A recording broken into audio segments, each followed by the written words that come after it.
No segundo grau de renúncia, aprendemos a controlar e dominar nossos desejos e afetos. Da mesma forma que só consegue quem realmente ama as coisas de Deus com todo o coração.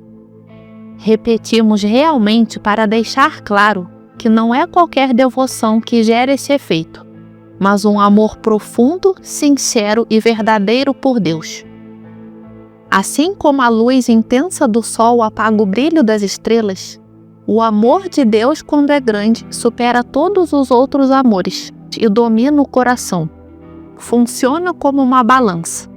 Quanto mais cresce o amor a Deus, mais diminuem os apegos ao mundo, e vice-versa. Bem-aventurado é quem consegue se desligar do amor pelo mundo e viver apenas sustentado pelo amor de Deus. Esse é como um outro Jacó espiritual, que recebe força e bênção para se manter firme, mesmo diante das dificuldades. Mas não pense que isso exclui o amor pelos parentes, amigos e pessoas queridas. Esse amor é natural e necessário, desde que esteja bem ordenado, guiado pelo amor de Deus, e que não prenda o coração de forma exagerada. Podemos nos importar com eles, sentir compaixão por suas dificuldades, mas sem deixar que isso nos afaste do amor maior. E assim, amigo ouvinte, depois de compreender e praticar este segundo degrau, prepare-se para subir ao terceiro degrau, onde o caminho se aprofunda ainda mais na entrega e no amor a Deus. Terceiro capítulo, terceiro degrau, da verdadeira peregrinação. Peregrinação é afastar-se com firmeza de tudo que nos impede de praticar a fé e buscar a Deus. É ter o coração livre de confiança em si mesmo, sabedoria humana, segredos ou planos escondidos. É viver no desapego do mundo, com uma vida discreta, sem ostentar intenções, desejando o amor divino e cultivando a caridade. É suportar o desprezo e o sofrimento por amor a Deus e manter silêncio no coração. No começo, essa vida pode parecer muito difícil. Mas, com o tempo, o desejo de se afastar do conforto da pátria e das pessoas próximas se acalma. Porém, mesmo sendo uma escolha louvável, a peregrinação deve ser praticada com cuidado e reflexão. Como disse Jesus, ninguém é reconhecido como profeta em sua própria terra. Portanto, não devemos ver a peregrinação como um motivo de orgulho. Ela é verdadeira quando conseguimos nos separar de tudo, mantendo sempre o pensamento em Deus. Um peregrino é alguém que se lembra constantemente de Deus, mesmo sentindo dor ou saudade, e que se afasta de tudo que o impede de se aproximar dele. Quando você decidir se afastar e buscar a solidão, não tente levar consigo aqueles que ainda estão presos ao mundo. Muitos já se perderam tentando ajudar os outros antes de fortalecer a sua própria fé. Assim que sentir o desejo de se afastar, vá sem demora, porque não se sabe quanto tempo esse impulso durará. Cada um é responsável por si mesmo e deve cuidar da própria alma antes de tentar salvar os outros. Cuidado também com a tentação de usar a peregrinação como desculpa para curiosidade ou prazer, aproveitando-se das hospedagens ou convites que surgem. A verdadeira peregrinação exige mortificação das vontades e desapego das coisas passageiras. Quem peregrina por amor a Deus deve deixar de lado os apegos mundanos e viver como morto para eles, sem se prender ao mundo, nem parecer afastado de tudo. Ao se afastar, é importante não manter laços com a vida antiga, pois velhos vícios podem facilmente ressurgir. Como Eva saiu do paraíso contra sua vontade, o peregrino se afasta da pátria por escolha própria, para não ser tentado pelos desejos carnais. Assim, o peregrino foge do mundo como quem evita um perigo, buscando o fruto invisível que realmente alimenta o coração. Por fim, saiba que há outro engano comum. o demônio pode sugerir que não se afaste do mundo, dizendo que será mais meritório viver no meio das tentações e vencê-las. Mas o verdadeiro caminho é o desapego e a separação, confiando na força de Deus para superar as paixões. Depois de alguns anos peregrinando fora de nossa pátria e de termos alcançado um pouco de fé, arrependimento ou disciplina, logo os demônios começam a nos tentar com pensamentos de vaidade. Eles nos empurram ao voltar para casa, para mostrar aos outros o quanto mudamos, especialmente aqueles que nos viram viver desordenadamente. Se tivermos algum conhecimento ou habilidade de falar bem, a tentação se torna ainda maior. Eles nos empurram a voltar para proteger nossa alma e a dos outros. Assim, muitas vezes aquilo que conquistamos com esforço durante nossa peregrinação se perde quando cedemos às tentações do mundo. Não sigamos o exemplo da mulher de Ló, que olhou para trás e perdeu tudo. Sigamos Ló, que se afastou e permaneceu firme. A alma que volta ao lugar de onde saiu fica estagnada, como uma estátua que se desfaz antes de conseguir retornar a Deus. Fuja do Egito da vida antiga, de tal maneira que não queira voltar, porque aqueles que retornam não experimentam a paz e a tranquilidade que se encontram na verdadeira terra de Deus. No entanto, não é errado que depois de amadurecer na fé e se purificar, alguém volte à pátria para ajudar os outros a alcançarem a salvação. Isso é como Moisés, que enfrentou perigos e dificuldades para guiar o seu povo. O verdadeiro peregrino vive como alguém de língua e terra diferente, entre pessoas desconhecidas, focado em si mesmo e no seu caminho com Deus. Não abandonamos nossa família ou pátria por ódio, mas para evitar os danos que poderiam vir deles. Nosso Salvador nos deu o exemplo. Ele muitas vezes se afastou de seus pais, mostrando que a verdadeira liberdade está em obedecer a Deus acima de tudo. Na vida espiritual, devemos ver a nossa família e amigos de outra forma. Pai, aquele que nos ajuda a carregar nossas cargas e pecados. Mãe, a compunção que nos purifica. Irmão, quem luta conosco no caminho do céu. Mulher ou companheira, a lembrança constante da morte. Filhos, os gemidos do coração, lembrando-nos da fragilidade da vida. Servo, nosso próprio corpo, que devemos controlar.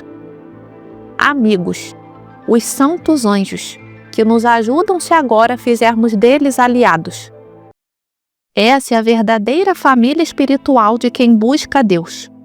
Melhor desagradar os nossos pais do que a Deus, que nos criou e nos salvou, enquanto os pais podem às vezes levar à perdição. O amor a Deus deve vir antes do amor desordenado pelos pais, pois como disse Jesus, ninguém pode servir a dois senhores. Por isso ele também disse que sua vinda traria conflito, separando aqueles que amam a Deus dos que amam o mundo e seus prazeres terrenos. O Senhor se alegra quando fazemos esforço e nos separamos do mundo por amor a Ele. Mas atenção!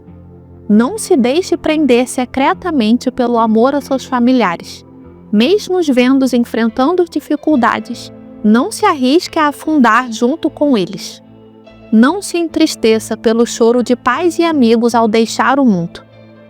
Caso venham até você pedindo ajuda ou reclamando, fortaleça seu coração lembrando da morte e dos seus pecados, para que a dor de outro não te abata. Muitas vezes eles prometem que tudo será do nosso jeito, mas fazem isso com intenções enganosas, para nos desviar do caminho de Deus e nos trazer de volta à sua vontade. Ao se afastar do mundo, escolha lugares humildes e discretos, longe das distrações e das vaidades do mundo. Se você vier de uma família nobre, esconda ao máximo sua posição, para que suas palavras e ações não fiquem em conflito, pregando humildade e mostrando vaidade. O grande patriarca que foi chamado a sair de sua terra e de sua família nos dá o exemplo perfeito. Ele viveu entre gente estranha e língua diferente. E aqueles que tentaram imitar sua peregrinação, às vezes foram elevados à glória. Mas quem é verdadeiramente humilde deve se afastar dessa glória e protegê-la com o escudo da humildade, mesmo que Deus a conceda. Quando os demônios tentam nos elogiar por virtudes, como a peregrinação, devemos imediatamente lembrar de Jesus, que peregrinou desde o céu até a terra por nós. Assim percebemos que, mesmo vivendo toda a eternidade, jamais alcançaríamos a perfeição de sua vida. Qualquer apego desordenado, seja a parentes ou a outras pessoas, que nos aproxima do mundo e diminui o amor a Deus, deve ser evitado com cuidado. É impossível amar plenamente a Deus e ao mesmo tempo manter o coração preso às coisas do mundo. Assim como não podemos olhar para o céu com um olho e para a terra com o outro. A virtude e os bons hábitos exigem muito esforço e paciência, e podem ser perdidos rapidamente se não forem protegidos. Quem, depois de renunciar ao mundo, continua vivendo com pessoas do mundo ou se aproxima delas, certamente estará sujeito aos mesmos perigos e pensamentos. E mesmo que não caia, se julga os outros, também se prende a esse risco. Os iniciantes muitas vezes são tentados por sonhos. Nosso conhecimento é imperfeito, cheio de limitações.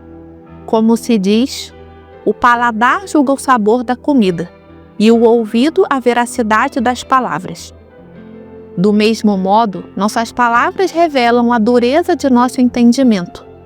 Ainda assim, a caridade nos obriga a tratar de assuntos que excedem nossa capacidade. Por isso, é importante falar sobre sonhos neste capítulo, para não ignorar esse tipo de engano usado pelos inimigos espirituais. Mas antes é necessário entender o que é um sonho. Sonho é o movimento do espírito enquanto o corpo está parado, como acontece quando estamos dormindo. Fantasia é o engano da mente quando a alma está adormecida ou distraída, e apresenta como real algo que não existe. É como se a alma se afastasse de si mesma, preocupada intensamente com alguma coisa. Fantasia é uma imagem ou ideia passageira que logo desaparece. Explicamos os sonhos aqui por um motivo claro. Depois que, por amor a Deus, deixamos nossa casa e familiares para peregrinar, os demônios começam a nos perturbar em sonhos, mostrando nossos pais e parentes tristes, aflitos, doentes ou mortos por nossa causa. Quem acredita nesses sonhos está correndo atrás de uma sombra, tentando alcançar algo que não existe. Os demônios, que também tentam a vanglória, às vezes aparecem como profetas em sonhos, mostrando coisas que conseguem adivinhar. Quando percebemos algo desses sonhos se cumprir, podemos nos impressionar e achar que estamos próximos da santidade dos profetas, e assim nos tornamos orgulhosos. Algumas vezes, por um juízo secreto de Deus, o demônio pode acertar em seus avisos para aqueles que lhe dão crédito, mas ele nunca sabe com certeza o futuro, apenas faz conjecturas. Por isso, até feiticeiros às vezes conseguem adivinhar algumas coisas, mas não é ciência verdadeira. Os demônios também podem se mostrar em sonhos como anjos de luz ou mártires, enchendo-nos de alegria e orgulho ao acordar. Esse é um sinal de engano, pois os verdadeiros anjos geralmente nos mostram juízos, punições ou separações, para nos deixar cautelosos e atentos. Quem acredita nos sonhos do demônio, mais tarde acaba enganado por ele também na vida desperta. Dar crédito a essas ilusões é próprio de tolos e maus. O verdadeiro sábio não acredita nelas. Sempre devemos dar atenção àquilo que nos alerta sobre perigo e juízo.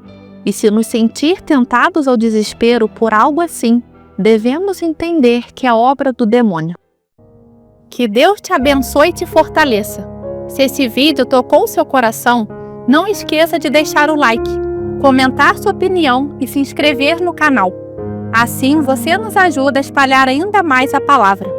Nos vemos no próximo vídeo. Fique com Deus!